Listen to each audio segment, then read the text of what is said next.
Comrade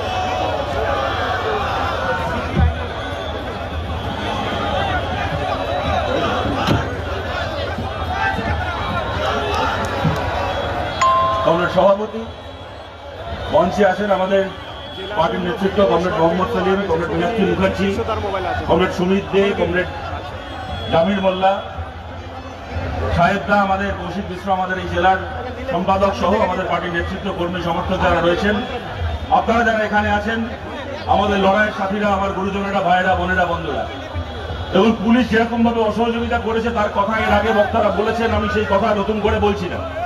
আমি খালি এইটুকু বলছি, হাজার চেষ্টা করেও, তৃণমূলের হাজার দালালি করেও পুলিশ পারেনি আমাদের সমাবেশকে আটকাতে। আপনারা সঙ্গে দেখেছেন বলে, যদি আপনারা সঙ্গে থাকেন, ওরা আজকে সমাবেশ আটকাতে পারেনি, কালকে বিধানসভায় যাওয়ার লড়াইও আমাদের ওরা আটকাতে পারবে না, যখন ওরা দালালি করে। আমাদের রাজ্যে এখন রাজনীতির নামে কি হচ্ছে রাজ্য জুড়ে আপনারা দেখছেন। নরেন্দ্র মোদী এর আগে দেখিয়েছিলেন কিরকম ভাবে ধর্ম দিয়ে, কিরকম ভাবে মন্দির বানিয়ে রাজনীতি করতে হয়। অযোধ্যায় মন্দির তৈরি করেছিলেন, তো আরএসএস এর ওই একই পাঠশালা ছাত্রী মমতা বন্দ্যোপাধ্যায় যে কাজ আজ অব্দি বিজেপি কোনোদিন ভারতে করতে পারেনি, সরকারের টাকায় মন্দির তৈরি, সেই কাজ মমতা ব্যানার্জি করে দেখিয়ে দিয়েছেন পশ্চিমবাংলায়। একটার পর একটা, দীঘা থেকে শুরু করে রাজারহাট, সরকারের টাকায় মন্দির তৈরি হচ্ছে। আর ঘরে ঘরে বাংলার বেকার ছেলে মেয়েরা কি দেখছে? ঘরে ঘরে বাংলায় কাজ না পাওয়া, খেটে খাওয়া, যারা কাজ করতে চায় কিন্তু চাকরি সে প্রতারিত হয়েছে, মাঠে কাজ করছে কিন্তু ফসলের দাম পাচ্ছে না, কামের মজুরি পাচ্ছে না। বাংলার যে বেকার যুব সমাজ ঘরে ঘরে তাকিয়ে কি দেখছে? রাজনীতির নামে সার্কাস। মোদী তাদের জন্য অযোধ্যায় মন্দির তৈরি করবে, মমতা ব্যানার্জি তাদের জন্য দীঘা থেকে শুরু করে উত্তরবঙ্গ মন্দির তৈরি করবে। আর ঘরে ঘরে বেকার ছেলে মেয়েরা কি করবে? তারা হাতে কৌটো নিয়ে ওই মন্দির মসজিদে সিঁড়িতে বসে ভিক্ষে করবে। তারা জীবনে চাকরি বাকরির মুখ দেখবে না, তারা জীবনে কাজকর্মের মুখ দেখবে না। রাজনীতির নামে এই সার্কাস চলবে আমাদের যাচ্ছে। আমরা বামপন্থীরা এই মন্দির মসজিদের রাজনীতিকে সরিয়ে রেখে নতুন করে ভাব কাপড়ের রাজনীতির কথা বলতে পশ্চিমবাংলার বিধানসভায় যেতে চাই। এবং আমরা খালি আশাবাদী তাই নই, আমাদের বিশ্বাস রয়েছে 2016 সালের মতো সেই ইতিহাসের আবার পুনরাবৃত্তি করা সম্ভব, যেখান থেকে এই মালদার মাটি থেকে লাল ঝান্ডা নিয়ে আমাদের বিধায়করা পশ্চিমবাংলার বিধানসভায় যাবে মালদার মানুষের, বাংলার মানুষের, খেটে খাওয়া মানুষের কথা বলার জন্য। আপনারা সঙ্গে থাকলে, তাদের যাচ্ছে বেশি লড়াই আমরা করতে পারলে আমাদের এই লক্ষ্য পূরণ হবে। এবং এখানে দাঁড়িয়ে বিজেপির নামে, তৃণমূলের নামে ঘন্টার পর ঘন্টা গালাগাল দিয়ে যাওয়া যায়, তো ওদেরকে গালাগাল দিয়ে ওদেরকে পাল্টানো যাবে না। বিজেপি রাজনীতি বলতে বোঝে কাজ না করে ধর্মের সুরসুরি দিয়ে মানুষের ভোট পাওয়া রাজনীতি। যতদিন বিজেপি আছে ততদিন এই রাজনীতি চলবে। এই মালদায় 2019 সাল থেকে বিজেপি এমপি পেয়েছে, একাধিক এমএলএ পেয়েছে। 2016 একজন এমএলএ জিতেছিল, পরবর্তীকালে এই ইংরেজ সহ আরো ওদের এমএলএ জিতেছে।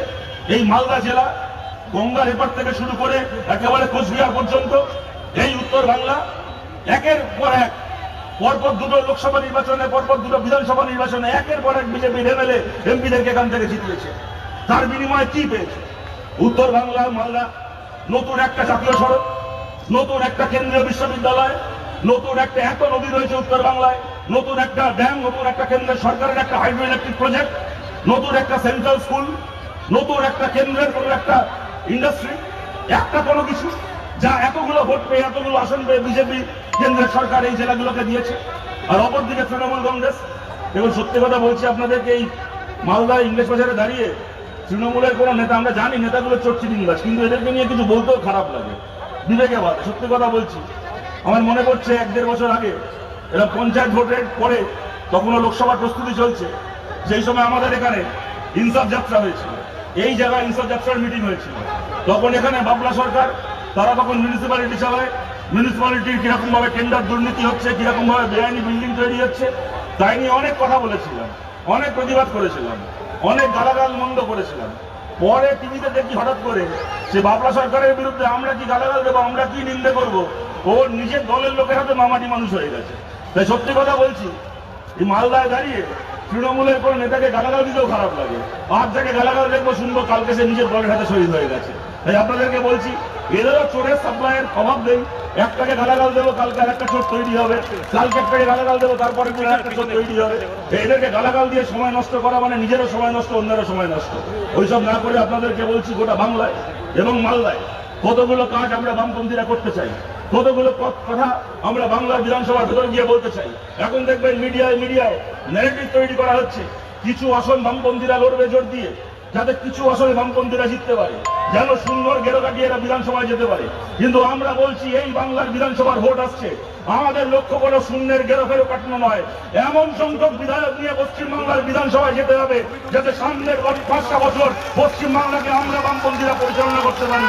এমন সংখ্যক বিধায়ক নিয়ে বাংলার বিধানসভায় যেতে হবে এবং সেই কাজ নিশ্চয়ই মালদা জেলার মানুষ আমাদের পাশে থেকে সেই কাজ করতে আমাদেরকে সাহায্য করবেন। আমরা চাই পশ্চিমবাংলার বিধানসভায় আইন পাস হোক, যে আইনের জোরে সমস্ত কন্ট্রাকচুয়াল চাকরি, কি সরকারি কি বেসরকারি, সমস্ত কন্ট্রাকচুয়াল চাকরিকে পার্মানেন্ট করা হবে। আপনারা যারা এখানে পুরনো মানুষেরা রয়েছেন, আপনাদের মনে থাকবে বরকত গনি খান চৌধুরী যখন কংগ্রেস সরকার ছিল আমাদের রাজ্যে, বরকত সাহেব সেই সময় বিদ্যুৎ দপ্তরের মন্ত্রী ছিলেন। বহু মানুষকে, এই মালদা জেলার বহু মানুষকে সেই সময় বিদ্যুৎ দপ্তরে কন্ট্রাকচুয়াল চাকরি দিয়েছিলেন। পরে বামফ্রন্ট সরকার তৈরি হলো, বামপন্থী সরকার, জ্যোতিবাবুর সরকার সিদ্ধান্ত নিল সমস্ত কন্ট্রাকচুয়াল কর্মচারীকে পার্মানেন্ট করা হবে।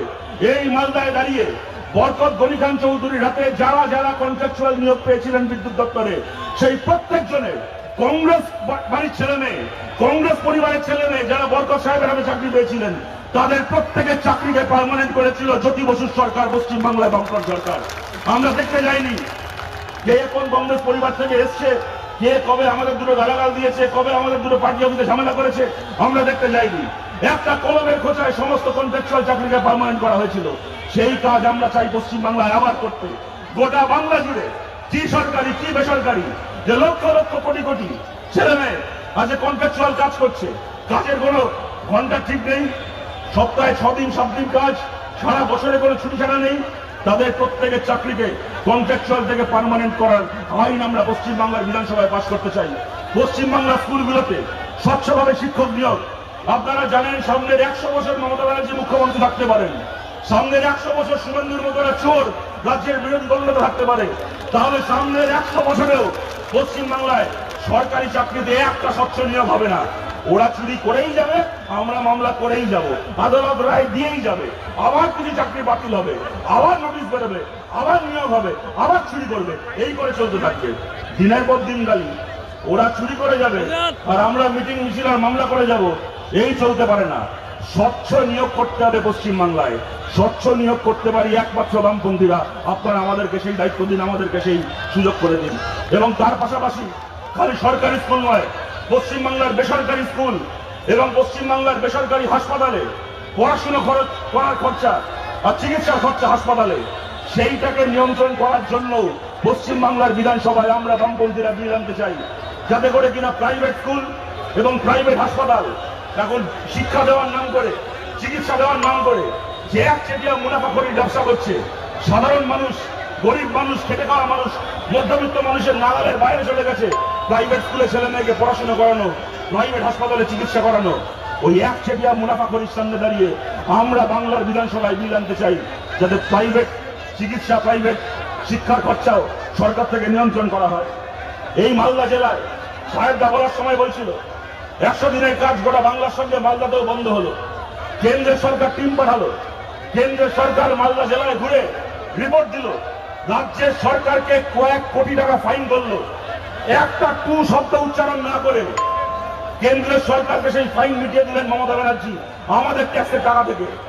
আমরা দাবি করেছিলাম যারা চুরি করেছে তাদের বিরুদ্ধে এফআইআর করতে হবে, তাদের থেকে চুরির সম্পত্তি, তাদের চুরির মালকে পুনরুদ্ধার করতে হবে, সেই টাকায় কেন্দ্রকে ফাইন দিতে হবে। সেই সব কোনো কিছু না করে না রাজ্যের সরকার না কেন্দ্রের সরকার একটা চোরের বিরুদ্ধে একটা মামলা করলো না। 100 দিনের কাজের টাকা যারা চুরি করেছিল সেই টাকা তারা হজম করলো, আর আমাদের ট্যাক্সের টাকা থেকে, মালদার সাধারণ মানুষের ট্যাক্সের টাকা থেকে কেন্দ্রকে ফাইন দেওয়া হলো। কেন? মালদার সাধারণ মানুষ চুরি করেছিল, মানে চুরি তো করেছে ওই সাবিত্রী, ওই কৃষ্ণেন্দু, ওই রহিম বক্সির মতো আয়াসাই ছাপমালা চোরগুলো। এই চোরগুলো চিংমাসগুলো চুরি করেছে, এই চোরগুলো চুরির টাকা ভোগ করবে, আর সাধারণ মানুষের ট্যাক্সের টাকা থেকে ফাইন দেওয়া হবে। এই জিনিস আমাদের দাঁড়িয়ে দাঁড়িয়ে দেখতে হবে। আজকে আদালত রায় দেওয়ার পরও গোটা রাজ্য জুড়ে রায় দিল 100 দিনের কাজ চালু করতে হবে। আদালতও বলে দিল যে মালদায় এখন চালু করা যাবে না, কেননা মালদায় চুরির 100 দিনের কাজের প্রমাণ পাওয়া গেছে। যতদিন না তার মীমাংসা হচ্ছে ততদিন মালদা 100 দিনের কাজ চালু হবে না। এই 100 দিনের কাজ আমরা বামপন্থীরা শুরু করেছিলাম 2004-এ। এই মোহাম্মদ সেলিম মঞ্চে বসে আছেন, মোহাম্মদ সেলিমের মতো আমাদের বামপন্থী এমপিরা গোটা বাংলা থেকে 35 জন জিতে গিয়ে গোটা দেশের 61 জন বামপন্থী এমপি পার্লামেন্টে জিতে গেছিলেন। এই মোহাম্মদ সেলিমদের সামনে, আমাদের নেতাদের সামনে, আমাদের এমপিদের সামনে, বাসুদেব আচার্যের সামনে, সোমনাথ চ্যাটার্জির সামনে, সুজন চক্রবর্তীদের সামনে থালায় সাজিয়ে দিয়েছিল কংগ্রেস। কটা দপ্তরের মন্ত্রী হবে, কটা লালবাতি গাড়ি চাই বলো। আমাদের এমপিরা দাঁড়িয়ে বলেছিলেন আমাদের লালবাতি গাড়ি লাগবে না, আমাদের কোন মন্ত্রিত্ব লাগবে না, আমাদেরকে 100 দিনের কাজ দিতে হবে, আমাদেরকে রাইট টু এডুকেশন শিক্ষার অধিকার দিতে হবে, আদিবাসী মানুষের জন্য জঙ্গলে জল জমির অধিকার দিতে হবে। তার বিনিময়ে আমরা সমর্থন করেছিলাম। আজকে আমাদের খারাপ লাগে, আমাদের বুকে কষ্ট হয় যখন দেখি আমাদের এই মাটি থেকে ছিটে যাওয়া এমপিদের চালু করা 100 দিনের কাজ এই মাটিতে বন্ধ হয়ে পড়ে আছে। 100 দিনের কাজ চালু করবো আমরা বামপন্থীরা। যে মাটিতে বামপন্থীরা জিতবে, কোন তৃণমূলের নেতার বাবার ক্ষমতা হবে না। সেখানে গিয়ে আপনাকে বলে আমাদের মিছিলে চলো, তবে তোমার জব কার্ড হবে, তোমার ব্যাংকের চেক বই পাস বই জমা রাখো, তারপরে তোমার টাকা জমা করলে আগে আমরা আমাদের কাটবানি খাবো, তারপর তুমি তোমার কাজে হিস্সা পাবে। কোন তৃণমূল নেতার বাপের ক্ষমতা হবে না যদি আমরা জিতি। এই রহিম বক্সি থেকে শুরু করে গোটা মালদা জুড়ে একের পর এক তৃণমূলের নেতা যে ওয়াকফের সম্পত্তিগুলো দখল করে রেখেছে, মানুষ জমি দিয়েছিলেন ওয়াকফকে, সম্পত্তি দিয়েছিলেন ওয়াকফকে, সেই ওয়াকফের সম্পত্তিতে কোথাও বাস স্ট্যান্ড হয়েছে, কোথাও এতিমখানা চলছে, কোথাও মাদ্রাসা চলছে, কোথাও স্কুল হয়েছে, কোথাও কোনো সামাজিক কাজ হচ্ছে, সেই সব কিছু বাস স্ট্যান্ডের জমি থেকে শুরু করে সরকারি সম্পত্তি, ওয়াকফের সম্পত্তি দখল করে বসে রয়েছে এই রহিম বক্সিরা। আমরা বামপন্থীরা বলছি এদের পেটের ওপর পা রেখে গলার ভেতর হাত ঢুকিয়ে ওয়াকফের প্রতিটা সম্পত্তি উদ্ধার করবো এই বাংলায় আমরা।